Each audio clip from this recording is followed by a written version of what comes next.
Olá pessoal, aqui é o professor Marcos Seral, professor da Universidade Federal do Paraná, doutor e mestre em Direitos Humanos pela USP, e nós damos aqui sequência ao nosso canal do YouTube, nossa segunda postagem. Hoje, como eu havia dito, eu vou falar sobre a jurisdição constitucional em matéria trabalhista, e é interessante que no Brasil nós temos um sistema complexo, porque tanto o Supremo Tribunal Federal exerce aí a jurisdição constitucional em matéria trabalhista, a partir do artigo 102 da Constituição, como o TST exerce esse papel. Um papel aí, se não propriamente de uma jurisdição constitucional, mas um papel de uniformização da legislação trabalhista. Enfim, ele unifica os entendimentos que possam existir aí divergentes entre os diversos TRTs que compõem o Judiciário Trabalhista Nacional. Esse cenário ele se torna complexo também porque das decisões do TST cabem também aí recursos extraordinários para o Supremo Tribunal Federal. Então, o Supremo Tribunal Federal pode atuar aí ou exercer a jurisdição constitucional de modo direto, tanto pela via concentrada, né, as ações diretas de inconstitucionalidade, ação declaratória de constitucionalidade, a DPF, mandados de injunção, enfim, o que havia, né, enfim, essencial dessa corte, mas também pode exercer esse papel pela via difusa, pela interposição de recursos extraordinários. Isso pode se dar aí por violação ao artigo 7º, artigo 8º da Constituição, artigo 9º fala do direito de greve, enfim, violação de outras cláusulas constitucionais também. E isso pode vir aí a partir de acórdãos proferidos pelo TST. O TST esgota a sua função, profere um acórdão em um determinado tema, um recurso de revista, enfim, ou qualquer outro procedimento, e desse acórdão do TST caberá aí um recurso extraordinário para o Supremo Tribunal Federal por violação à Constituição Federal. Então, o TST, no seu acórdão, violaria, em tese, uma norma constitucional, e por conta disso teríamos aí uma duplicidade de papéis, uma duplicidade de instâncias, e o Supremo Tribunal Federal seria chamado, portanto, a tratar de matéria trabalhista de modo indireto, enfim, algo assim. É importante lembrar que a nossa Constituição Federal de 88, ela é bastante prolixa, enfim, ela é bastante extensa, ela trata de matéria trabalhista em três ou quatro dos seus artigos, enfim, sobretudo o artigo 7º, que é bastante extenso, fala de muitos temas do direito ao trabalho, fora algumas questões aí que são incidentais, como o artigo 170, que fala de liberdade econômica, o artigo 2º fala das questões de invasão de competência entre os poderes e assim por diante. Há muitas possibilidades de chegar à jurisdição constitucional exercida pelo Supremo Tribunal Federal também em matéria trabalhista.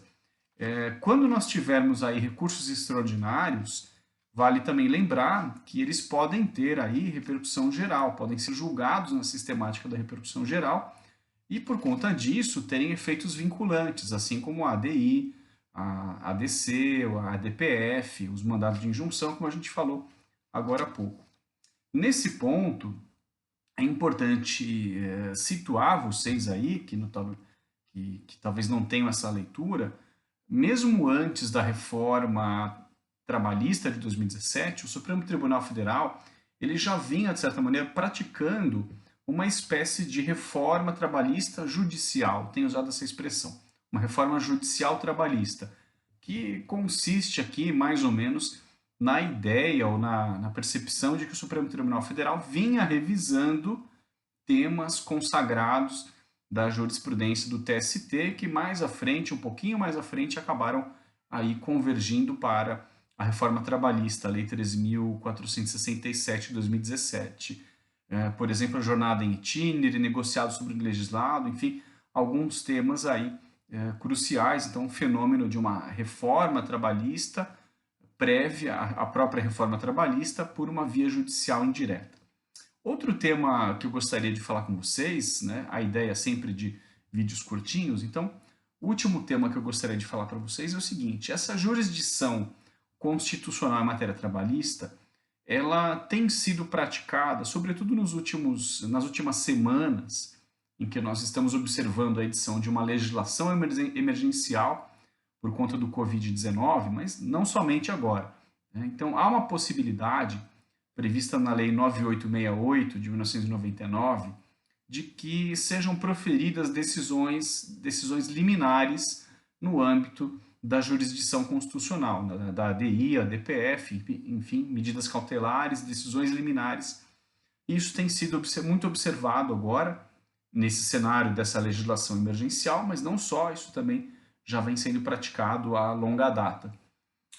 A Lei 9868 de 99, como eu havia dito, ela permite as liminares no âmbito da jurisdição constitucional. O artigo 10 e 11 que permitem essa faculdade. Porém, eu gostaria de indicar para vocês, ou propor para vocês, enfim, mostrar essa ideia de que, ainda que a jurisdição constitucional em sede liminar, praticada em sede liminar, seja lícita, seja permitida pela lei, conforme eu já explicitei os artigos para vocês, é interessante que a gente discuta também o seguinte: talvez não seja oportuno que isso aconteça. Talvez seja oportuno até para que exista uma segurança jurídica, sobretudo nesses meses pelos quais estamos passando, enfim, com esse cenário econômico diferente, com essa enxurrada de medidas provisórias e leis que tratam desse cenário. Talvez seja interessante que nós tenhamos aí decisões mais maduras. Não que a liminar seja ilícita ou proibida, mas talvez seja interessante uma discussão pelo pleno, uma discussão mais madura, enfim, que se examinem aí vários pontos de vista. Então, por exemplo, na ADI, que enfrenta a medida provisória 936, em que se fala ali da negociação individual, o ministro Lewandowski, ele proferiu uma decisão na modalidade interpretação conforme, e ali ele fala de uma chamada da participação da negociação coletiva apenas a posteriori. Então, acontece a negociação individual e, num segundo momento, se dá a negociação coletiva.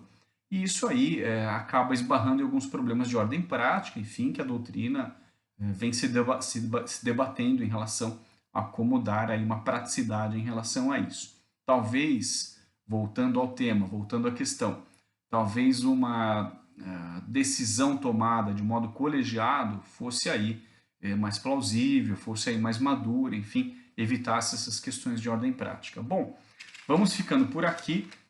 A ideia, como sempre reforçado, é de vídeos curtos, vídeos breves, enfim, em que eu apenas apresento alguns temas, dou algumas ideias de um modo muito rápido. Isso não configura uma aula, enfim, nem uma mini aula, enfim, só realmente uma abordagem muito rápida, muito breve, que é a abordagem aí mais adequada às redes sociais. Fico à disposição dos comentários de vocês, de pautas que vocês sugiram, enfim, vamos seguindo por aqui com temas importantes no campo dos direitos sociais, direito do trabalho e jurisdição, tá bom? Um grande abraço, vamos ficando por aqui.